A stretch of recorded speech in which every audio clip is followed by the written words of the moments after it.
அன்பான நேயர்களே, இனிய நல்வணக்கங்கள். இன்றைக்கி நாம் பேச போகிறது ஒரு புது சப்ஜெக்ட். ஏன்னு கேட்டாக்க, எல்லாரும் எல்லா விஷயங்களையும் பேசிகிட்டே இருக்கோம்.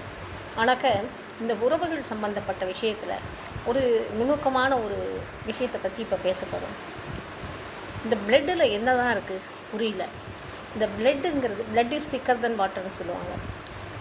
தான் ஆடாட்டாலும் தன் சதை ஆடும் என்று சொல்லுவார்கள். இந்த உடன்பிறப்பு இதில் உள்ளுக்குள்ளே கான்ஷியஸ், அதாவது அந்த எமோஷ்னல் ஃபீலிங்ஸுங்கிறது எவ்வளவு அடங்கி இருக்குங்கிறத பற்றி இன்றைக்கி ஒரு காரண காரியத்தோடு சொல்ல போகிறேன். 1000 வேறுபாடுகள், கருத்து வேறுபாடுகள் இருக்கலாம். ஆனாலும் கூட உறவுகளில் ஒரு விஷயம் இருக்குங்க.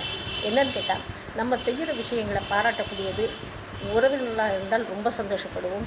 அடுத்தது நண்பர்கள் செய்தால் சந்தோஷப்படுவோம். ஆனாக்க நண்பர்கள் செய்கிறாங்க, உறவுகளை செய்யறதில்லை, அது வேறு விஷயம். ஆனால் கூட அந்த உறவுகள் சந்தோஷப்பட்டால் நமக்கு எவ்வளோ சந்தோஷமாக இருக்கும். ஏன்னா அதுதாங்க பிளட்டு. இந்த கவலைன்னு வரும்பொழுது, ஒரு கஷ்டம்னு வரும்போது, அந்த உறவுகளுக்குள்ள ஒரு பிணைப்பு அது எவ்வளோ ஸ்ட்ராங்காக இருக்குங்கிறத பற்றி இன்றைக்கி நான் என்றைக்குமே எனக்கு புரியும். ஆனால் இன்றைக்கி நான் ரொம்ப ஃபீல் பண்ணுறேன். ஏன்னு கேட்டால், ஒரு சின்ன என்னுடைய கதையிலேயே ஒரு உதாரணம். நான் தலைநகரிலிருந்து பிரயாகராஜ் வரையும் ட்ராவல் பண்ணிகிட்ருக்கேன். எங்களோட ட்ரெயின்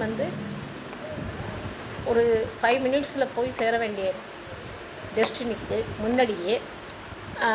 டெஸ்டினேஷன் முன்னாடியே நின்றுடுச்சு. ஏன்னா because of some problem in இதில் ரயில்வேல. ஸோ அதனால் இப்போ என்ன ஆச்சுன்னு கேட்டாக்க, பவர் பிரேக் ஆகிடுச்சு. ஸோ அது எங்களுக்கு பிரச்சனையும் தெரியல. எல்லா பேசஞ்சரும் உட்காந்துருக்கோம்.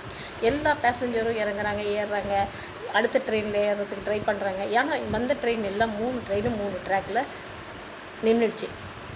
ஒரு 3/4 மணி நேரம் வரையும் எங்களுக்கு பிரச்சனையே யாருக்குமே தெரியல. அதுக்கப்புறம் தான் தெரிஞ்சுது பவர் பிரேக் ஆகிருக்குன்னு. அப்போ ஒருத்தர் சொன்னாங்க, இது சரி பண்ணுறதுக்கு இட் வில் டேக் 1 hour, 1 மணி நேரமாவது ஆகும், அதனால் கவலைப்படாமல் இருங்கன்னு சொன்னாங்க.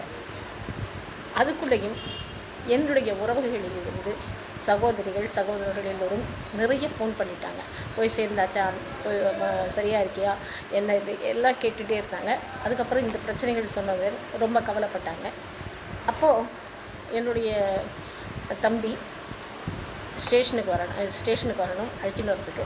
ஸோ அவனுடைய பிரச்சனை, அவன் என்ன பண்ணினா, முதல்ல ஸ்டேஷன்லேயே இறங்கிடுங்க, நான் அங்கேருந்து பிக்கப் பண்ணிக்கிறேன்னு அழைத்து கொண்டு வந்தார்கள். அப்போது நான் என்ன நினைக்கிறேன்னு கேட்டாக்க, இது எதுக்கு நான் உங்களுக்கு சொல்கிறேன், உங்களோட பகிர்ந்துக்கிறேன்னு சொன்னாக்க, உறவுகள் எப்போதும் கைவிடுவதில்லை. நாம் நிறைய தவறுகளை செய்கிறோம். எப்படின்னு கேட்டாக்க, ஒரு மிஸ் அண்டர்ஸ்டாண்டிங் எப்போதும் வருகிறது வாழ்க்கையில். அந்த மிஸ் அண்டர்ஸ்டாண்டிங் எப்படி வருதுன்னா, அது பொறுமையாக நாமளே ரியலைஸ் பண்ணி அதை இக்னோர் பண்ணிகிட்டே போனாக்க உறவுகள் பலப்படும். உறவுகள் பலப்படலைன்னு சொன்னாக்க நம்ம தனிமையாகிடுவோம். நம்ம தனிமையாகிட்டாக்க எதுவுமே நமக்கு பிடிப்பு இருக்காது. பிடிப்பு இல்லாததுக்காக இப்போ எல்லார்கிட்டையும் எல்லா வீடுகளிலும் எல்லா வசதிகளும் நிறைஞ்சிருக்கு. ஆனால் தனிமை எல்லாரையும் கொள்ளுது. அந்த தனிமைங்கிறது எங்கே வருதுன்னு கேட்டாக்க, மெயினாக சொல்ல போனோம்னாக்க மிஸ் அண்டர்ஸ்டாண்டிங் தாங்க. உறவுகளில் இப்போ நான் உங்களுக்கு சொல்கிறேன், இதை எல்லாருமே இதை நேயர்கள் கேட்டுக்கங்க.